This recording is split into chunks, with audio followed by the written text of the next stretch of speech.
Good morning to you. Lovely to see you again today. I'm looking at a verse in Hebrews 13, verse 5, which says, keep your life free from the love of money and be content with what you have. For he said, I will never fail you nor forsake you. This is such an important principle. God is the most generous of people. Well, he's not a person really in one way, is he? He's the most generous. He gives and gives and gives again. And you can never outgive God. He is the great giver. He gives generously to all. He gives to the good and the bad alike. But this is the instruction to those followers of Jesus who the writer to the Hebrews is writing to. Keep your life free from the love of money and be content with what you have. For he has said, that is, God has said, I will never fail you nor forsake you. Actually, Jesus said that, I'll never leave you. He will look after us. And it mirrors one of my favourite verses, which is in 1 Timothy 6, verse 6. Godliness with contentment is great gain. Be content with what you have. You know, if we're always wanting what other people have got, that kind of breaks the last great commandment of the 10 Commandments.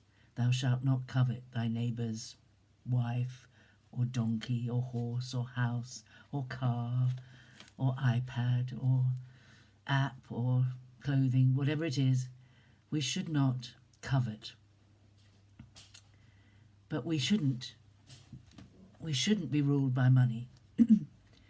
Getting money should simply be a resource to live and serve God, not an end in itself. Because in Timothy, just a couple of verses later in 1 Timothy 6 verse 10, for the love of money is the root of all evil. Not money is the root of all evil, but the love of money is the root of all evil. And here in the Hebrews, keep your life free from the love of money. Be content with what you have. These are such wise words. Contentment is it sounds like or in some ways people would think it's a negative kind of word, contentment. But if you're always wanting something you haven't got, wanting and wanting and wanting.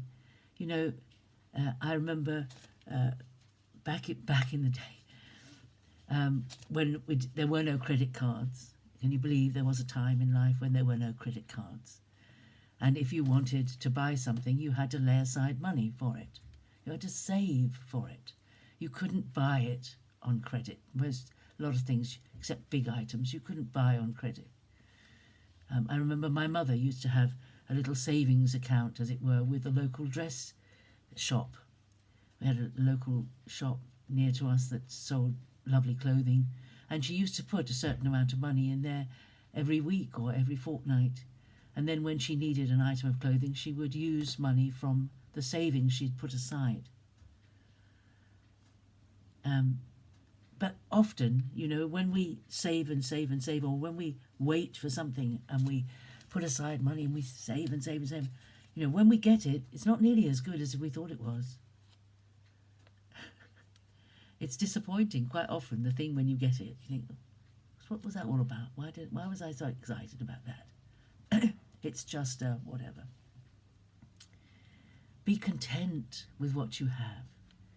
You know, if we have clothing and we have enough food to eat and we have a roof over our heads and enough warmth and we are able-bodied enough to get about and we have aids if we aren't, if we're able to do anything, we should bless God for all the things we're able to do, not spend our time longing for things we can't do or we can't have.